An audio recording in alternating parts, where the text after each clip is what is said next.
Assalamualaikum warahmatullahi wabarakatuh. Selamat pagi, salam sejahtera buat kita semua. Apa kabar sahabat sekolahmu? Semoga pada kesempatan kali ini kita dalam keadaan sehat walafiat. Amin ya robbal alamin. Baik, saya akan perkenalkan terlebih dahulu diri saya. Nama saya adalah Riko Arianto. Saya guru SMK Negeri 47 Jakarta, pengajar bidang studi ilmu pengetahuan alam.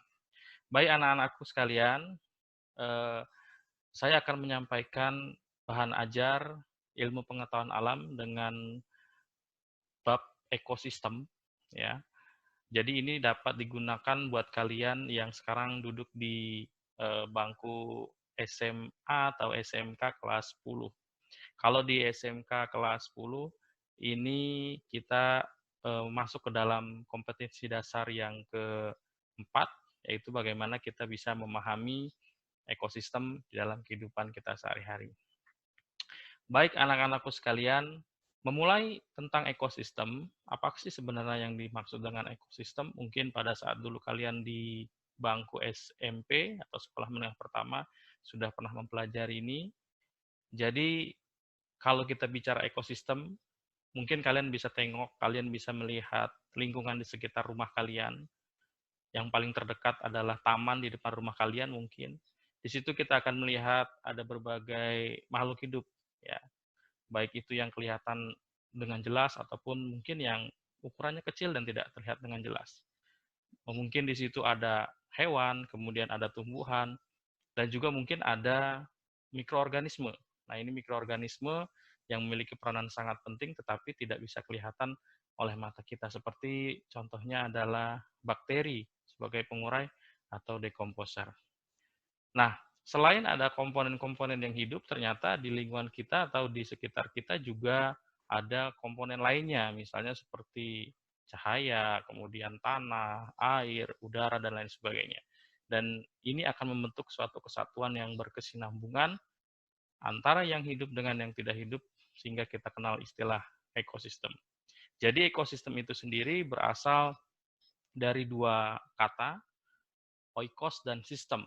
Oikos itu artinya adalah rumah tangga, sedangkan sistem itu adalah suatu sistem atau suatu pengaturan. Jadi kalau kita definisikan yang dimaksud dengan ekosistem itu adalah bentuk hubungan timbal balik antara makhluk hidup dengan lingkungannya. Jadi nanti akan terjadi interaksi baik antara yang hidup dengan yang hidup ataupun yang hidup dengan yang tidak hidup. Nah, ini yang akan kita pelajari di dalam ekosistem.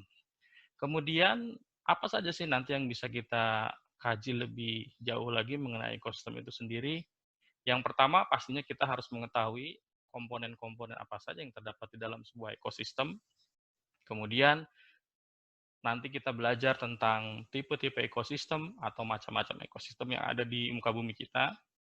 Kemudian kita akan belajar tentang interaksi yang terjadi antar komponen pada ekosistem. Kemudian ada aliran energi dan bentuk-bentuknya, kemudian ada proses adaptasi, dan ada suksesi, serta nanti kita juga akan menyinggung sedikit tentang siklus atau daur biogeokimia yang terjadi pada sebuah ekosistem. Nah, untuk pertemuan ini kita batasi yaitu pada subpokok bahasan komponen ekosistem dan macam-macam ekosistem. Nah, di awal tadi saya sudah mengatakan dan mungkin kalian sudah melakukan pengamatan terhadap apa yang ada di sekitar kita. Lebih jauh lagi mungkin dalam skala yang lebih luas. Misalnya kita bisa melakukan pengamatan terhadap eh, hutan, terhadap kebun, terhadap sawah, pegunungan, dan sebagainya. Di situ akan sangat nyata sekali kita akan menyebutkan atau kita akan menguraikan apa sih sebenarnya yang menyusun sebuah ekosistem.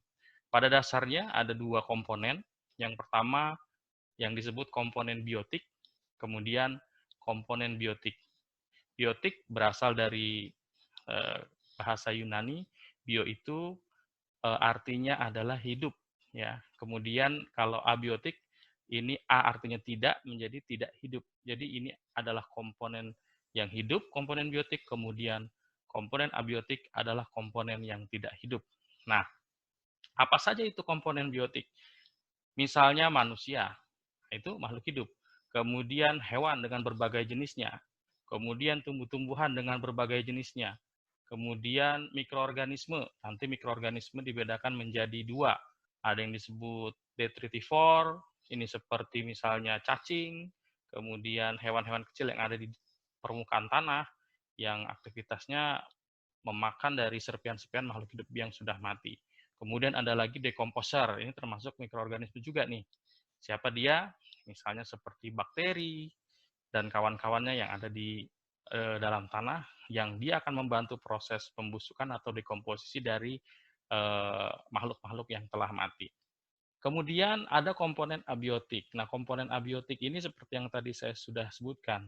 Misalnya tanah. Nah, ini tanah adalah sebagai media atau tempat hidup sebagian besar makhluk yang ada di permukaan bumi kita. Kemudian air, itu juga sama, ya. Baik tanah maupun air ini bisa dijadikan sebagai media atau tempat hidup. Kemudian ada lagi cahaya. Cahaya matahari misalnya sebagai sumber energi utama bagi kelangsungan hidup pada sebuah ekosistem. Makhluk hidup seperti manusia, kemudian hewan, tumbuhan itu sangat memerlukan adanya cahaya matahari. Kita tahu bahwa tumbuhan tidak dapat melakukan proses fotosintesis tanpa adanya cahaya matahari. Nah, cahaya matahari juga sangat diperlukan oleh manusia, misalnya untuk pertumbuhan. Nah, karena sel-sel tulang kita ini ketika dia tumbuh, dia sangat membutuhkan adanya energi dari matahari itu sendiri. Itu salah satu contoh ya dari komponen abiotik. Kemudian ada lagi misalnya selain tanah, kemudian air, kemudian cahaya, ada juga misalnya suhu, kelembaban udara, kadar garam, topografi atau ketinggian suatu tempat itu akan berpengaruh terhadap kehidupan, kemudian salinitas, kemudian derajat keasaman. Nah, komponen-komponen abiotik ini dia akan memiliki pengaruh yang luar biasa terhadap kelangsungan hidup komponen-komponen makhluk hidup tadi atau komponen biotik, sehingga nanti akan terjadi interaksi antara keduanya yang kita kenal dengan istilah sebuah ekosistem. Ingat, konsepnya tadi adalah lingkungan atau rumah tangga yang diatur di dalam sebuah sistem. Itulah konsep daripada ekosistem. Nah, sekarang setelah kita mengetahui komponen-komponen itu ada di dalam sebuah ekosistem, kira-kira ada satuan-satuan nanti yang akan menyusun ekosistem. Apa saja itu satuan-satuannya? Yang pertama ada yang disebut dengan individu. Individu ini adalah makhluk hidup tunggal. Kemudian ada populasi, kemudian ada komunitas, nanti lebih jauhnya lagi ada ekosistem, kemudian ada bioma dan ada biosfer.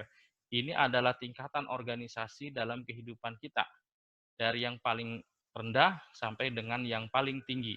Yang paling rendah ada individu, kemudian ada populasi, kemudian ada komunitas, meningkat lagi jadi ekosistem, kemudian ada bioma dan ada biosfer. Kita kembali sebentar ya.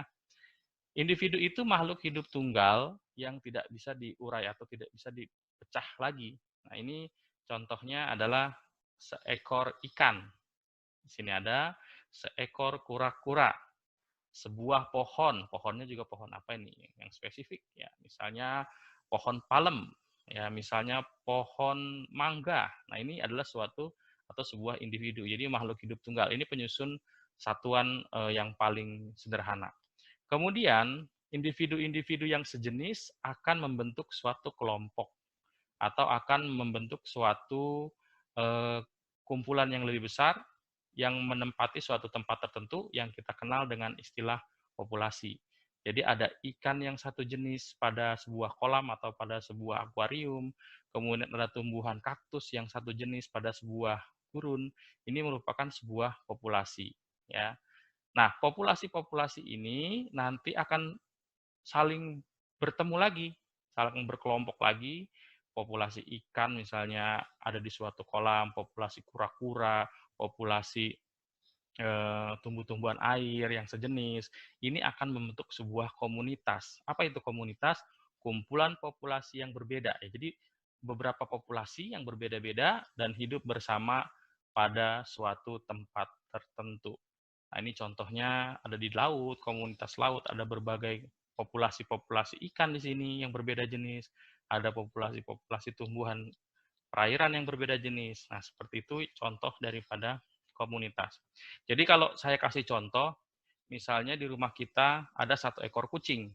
Nah, 1 ekor kucing itu kita sebut sebagai satuan apa?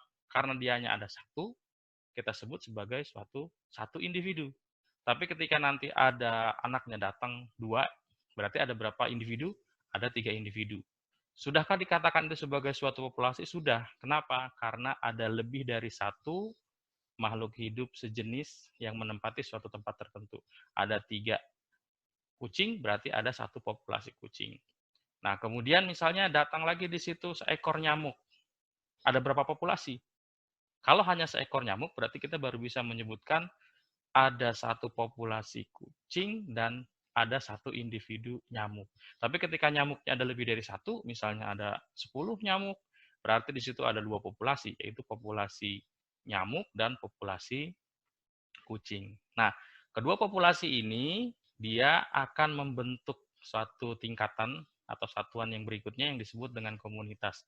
Karena lebih dari satu kumpulan populasi, maka dia bisa disebut sebagai suatu komunitas. Nah, komunitas-komunitas ini nanti akan membentuk suatu jalinan keterkaitan dengan komponen abiotiknya. Sehingga nanti masing-masing komunitas tadi akan berinteraksi dengan faktor abiotik membentuk sebuah istilah yang kita kenal dengan nama ekosistem.